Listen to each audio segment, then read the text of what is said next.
What's up, everybody? Let me turn this off here. Hold on. Sorry.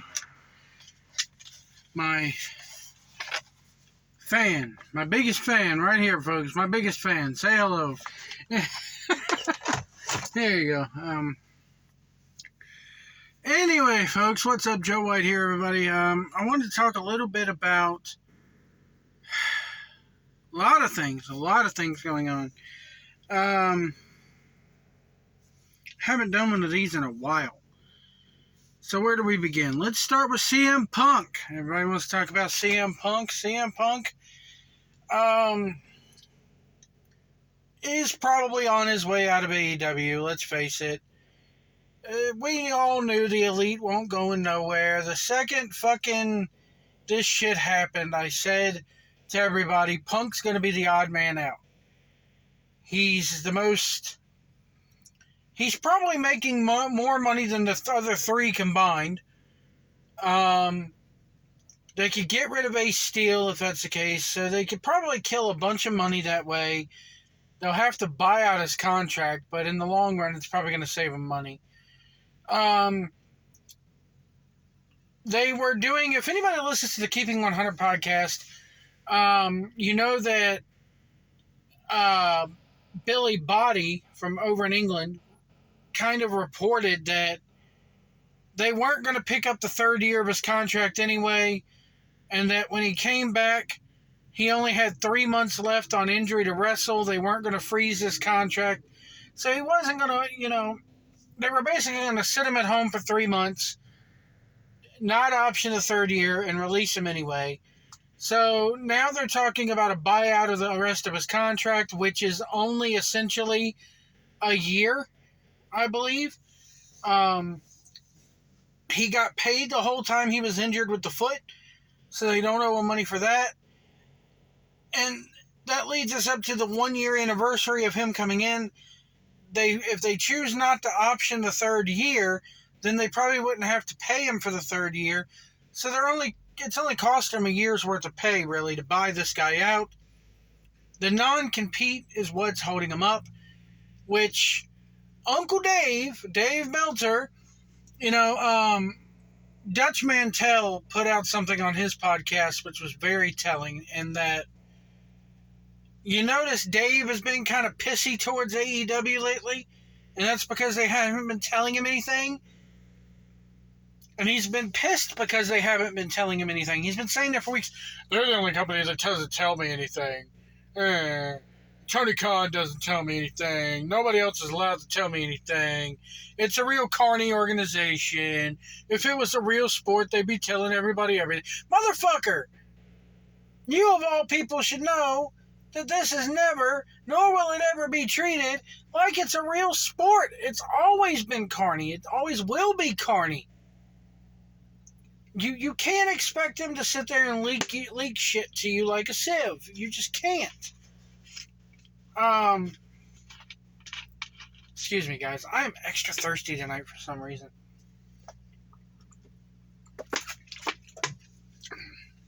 Diet Dr. Pepper. Anyway. So, Dave has been pissed off because for the first 2 years that company was in business, they leaked everything like a fucking sieve to Uncle Dave, and now that Uncle Dave, they're not telling him anything, he's going to start bashing them of, I've lost my access a little bit. I now have the same access that everybody else in that damn scrum had, which is only what they're willing to divulge to me. Even my good friends, the young cucks, won't leak anything to me.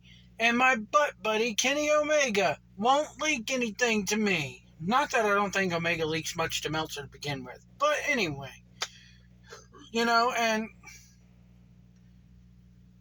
Dave, I'm sorry, they saw the light, as it were, and started treating you like everybody else and weren't telling you anything important anymore.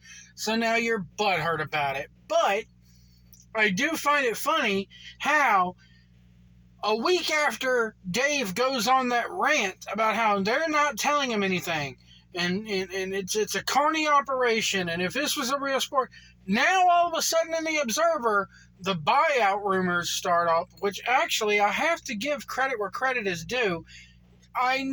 You know, I think I even said on this channel somewhere about 2 or 3 weeks ago that there were rumors of a buyout happening then. So this is nothing new. Now, Punk going to WWE, I don't know, guys. I really don't think it's going to happen. If they don't want him in their locker room, if the AEW guys don't want him there, why would the WWE locker room want him there? Want him in WWE? I gotta tell you, you know, when he said, "Oh, we're running a business," and then there was rumors that he was an EVP, the second Tony Khan let it slip, which he actually didn't let it slip. He said it on purpose because he took a good pause before he said Punk's name when that question was asked. But anyway, I don't think it's going to happen. You want a happy locker room. However, I do think that the WWE locker room would be more susceptible to taking advice from a veteran like CM Punk than AEW's fucking entitled millennial pissant locker room is. So maybe he would be welcome there. Somebody put on Twitter tonight, somebody from the No DQ crowd put, wouldn't it be crazy if Punk and Cody Rhodes headlined one night at WrestleMania and The Rock and Roman Reigns headlined the other? Here's the thing. Yes, that would be cool, but when it comes to WrestleMania, you got to understand the only thing that they're looking to sell is tickets and merch. The Peacock subscriptions really don't matter to them. They don't see any money off of it. So it's not like NBC Universal saying, "Oh, we see WWE contributed X amount of subscriptions." No, they don't keep track of it like that. So they you know, it may help the cause, but it's not going to full-fledged be the make or break for them. Getting back to Punk, though. I think Triple H would take him back, even given the bad blood there. Never say never in the WWE, universe. I hate that term, but that's what came to mind. Never say never in that WWE universe. What he would do, though, that's the thing. What could he do in that world? Where would you put him?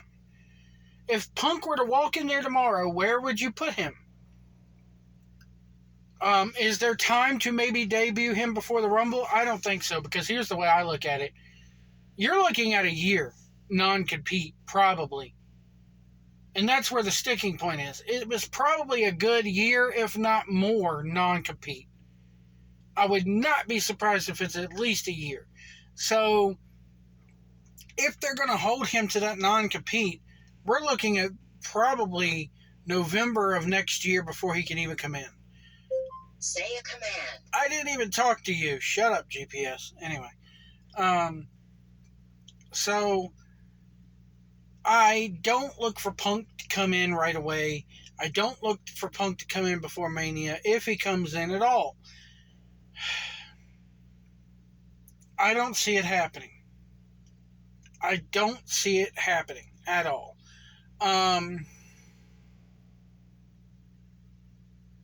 My whole thought with this was, why, if the AEW locker room doesn't want him there, why not make him the focal point of Ring of Honor, at the very least, if keep him around?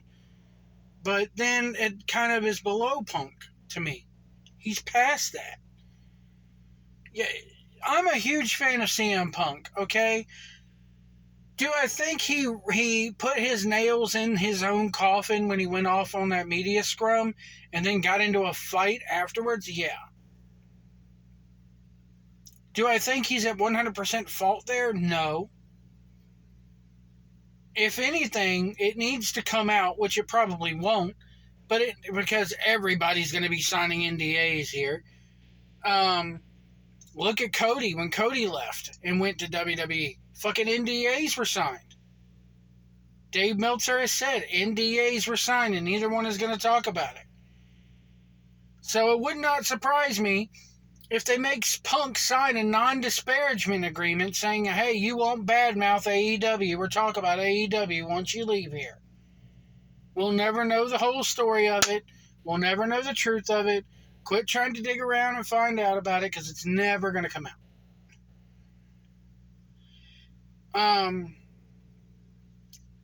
I do,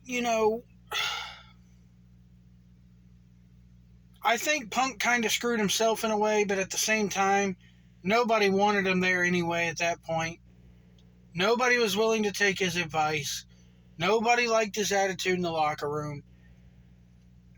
It was one of the greatest bumbles on both sides in wrestling history. We got a year of it. 3 months out of that year, he was injured. And then the last month with Moxley was just pure fucked up. So, that's my thoughts on the Punk situation. Will I be happy to see him in WWE? Yes. Will I think he'd be treated right in WWE? Yes. Does he never... AEW, if they would have stuck with Punk, gotten rid of the Elite, it probably would have killed their entire fan base, because their entire fan base are a bunch of Elite worshiping marks who fucking work, pay Meltzer and Sean Ross Sapp and all these other guys every single fucking month for their newsletters. And that's the AEW's audience. That's the million people watching. And you can't convince me otherwise. When it goes up and down, it's still your core fan base. That 800,000 at its base are internet marks like me. They're like you who fucking read the dirt sheets and get on YouTube and rant and rave. There are no casual fans. I'm sorry. There's nobody flipping through the channels on a Wednesday night going, oh, wrestling. No. Sorry, it's just not happening. Nobody can convince me otherwise. So, that's your audience. That's always going to be their audience. Their audience will never be anything more than that.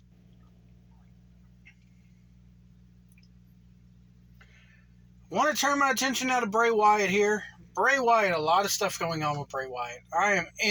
I'm all in on the Bray Wyatt stuff, man. From the second that first QR code hit, again, I got to go back to Billy Body of the Keeping It 100 podcast.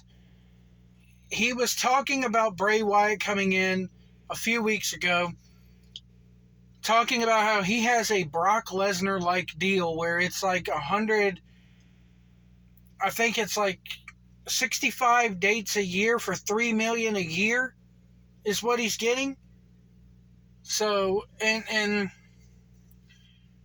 you have people like a Seth Rollins who go out there and do interviews and talk about how that character was very hard to work with. Nobody came out as good as they went in with that character, even when they won. So, what does Bray do going, okay, none of y'all want to work with me? Fine, I'll create my own universe. And I'll create, my own stories. And I'll create the people and the characters that I work with. Because it draws money. And it's been proven that it draws money. And it's been proven that it draws ratings.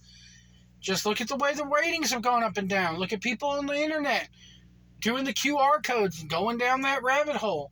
We're still going down it. We had the emergence of Uncle Howdy this week.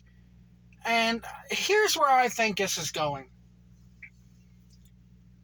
He talks about the circle. And I think the Wyatt 6 is going to be known as the circle. And it hit me. He's doing a multiple personality character, but there's elements in there. We got a Donnie Darko element this week. We got the man who sold the world when you called that phone number this week. which ties in, I could branch off, and I will in a minute, as to where I think that's going.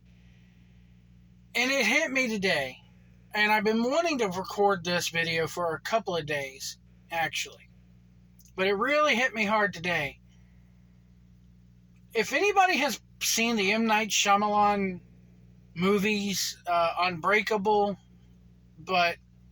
which is great with Bruce Willis, but primarily Split and Glass. They're Split. Spoilers if you've never seen the movie. Split stars Michael Fassbender as a guy named Kevin Wendell Crumb. Wendell. Follow me here. Volume is at 100%. That's my damn GPS talking in the background. But here's what I think. This character in this movie is controlled by the Horde, which I believe is 23 different personalities, ranging from an old English woman to a 9-year-old kid. And the 24th personality is called the Beast, who is a supernatural... Literally, he changes into a totally different being who eats people. His veins get black, his body mass grows, literally his body change, his voice changes. And if you've never seen the movie, it's good. It's a really good movie. Excuse me.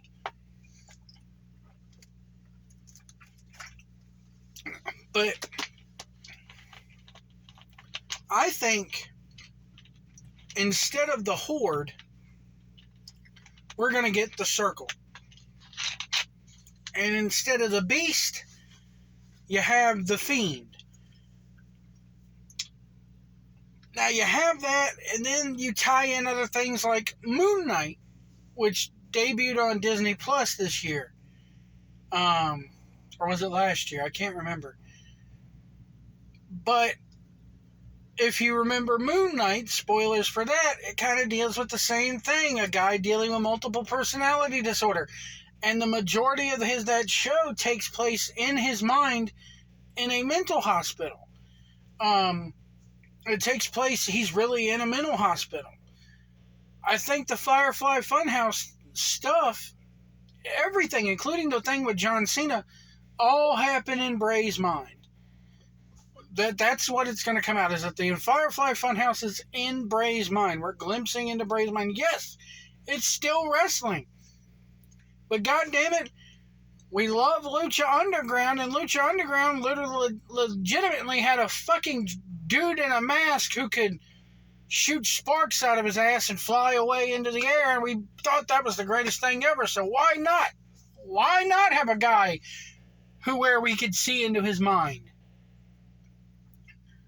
But I think Uncle Howdy and all these other people that we're going to see that are going to wrestle Bray Wyatt are going to be like his personalities, inner personalities come to life.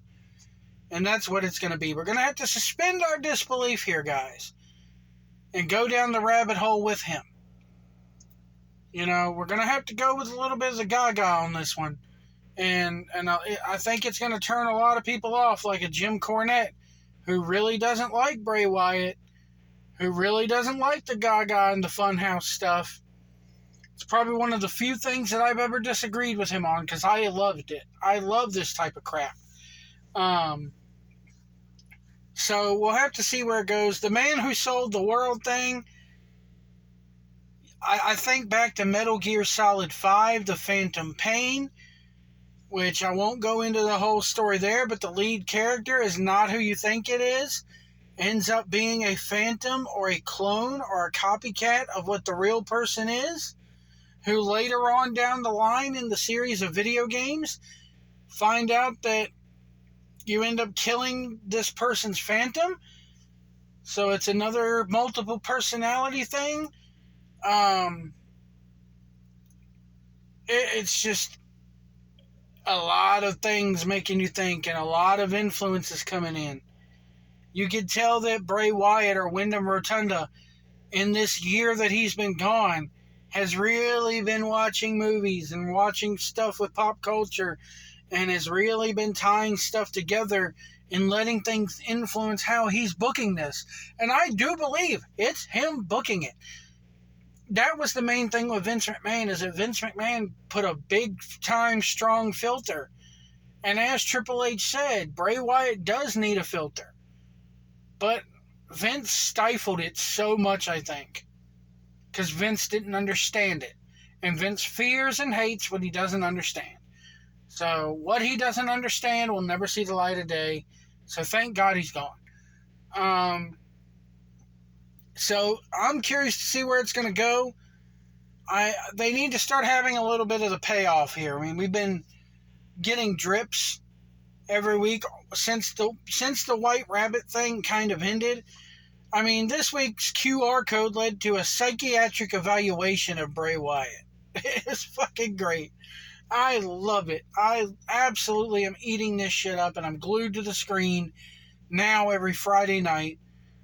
I can't wait to see where this goes. I'm all in on it. But you can only string us along so long. And the people out there going, yeah, but then the bell has to ring. And we have to get a Bray Wyatt match. And Bray Wyatt matches weren't good. Bray Wyatt matches have been good in the past. When we're not putting bugs in the ring, and when we're not doing red lights and stuff like that. And I think that's where we can learn from our mistakes a little bit in the past and go with something new. And Wyndham Rotunda can go in the ring when he wants to. So that's where I think that's going. I everybody has said, yeah, all the vignettes are good and all the Gaga's good, but then that bell rings and it's like, once a headlock becomes involved, it's kind of like, well, that's over with. But I'm willing to give it a try. I'm willing to give it a shot. What else here? Roman Reigns versus The Rock happening at WrestleMania. I'm on the fence about it. It does not need to be for the title. The Rock does not need to be the one to beat Roman Reigns for the title. I could full on see him losing that title before Mania. If he doesn't lose the title before Mania, he needs to beat The Rock. Because if The Rock wins the title, we all know he's going to lose it a month later. Also, I don't think we're getting more than one match out of The Rock, because the last time The Rock wrestled, he injured himself. And production on one of his movies had to be pushed back. So, I don't think we get more than one match out of The Rock. It does not need to be for the title. I do think this whole thing of the elders sent Solo Sikoa, the elders of the tribe, I think they're going to send The Rock to put Roman in his place. But I don't think it needs to be for the title, because it's like, okay, then what? It's the same thing when The Rock faced John Cena. It's the same thing when they bring any part-timer in. So I'm sick of Brock Lesnar. Big deal. Brock shows up. He's there for Crown Jewel. Then what? Oh, he's going to show up in the Rumble. Then what? Then he's going to go to WrestleMania. Then what? Oh, then he's going to pop up again at SummerSlam. There's no continuity because he's not there week to week. That's the whole thing I have with part-timers. And what benefit does it have? We talk about nobody came out of the Bray Wyatt thing any better. Nobody has come out better in the end in a match with a part-timer, because it's like, okay, that, John Cena loses to The Rock. What's going to happen then? Where's the benefit in that when The Rock's not there? And you coin something once in a lifetime and you book yourself into a corner where Cena's got to get that win back. It's the same thing with Roman. If The Rock beats Roman, Roman's got to get that win back to make himself better again. So, it just doesn't make any sense. Anyway, folks, I'm going to get off here. Remember, if you see a big rig on the road, let us over if we need to get over. Go the speed limit. Oh my God, I've been seeing that so much lately. If the sign says 65, go 65. Unless it's in a construction zone. Obey those speed limits out there, guys. Let us over if we need to get over. If we can't see our mirrors, we can't see you. And we'll see you down the road.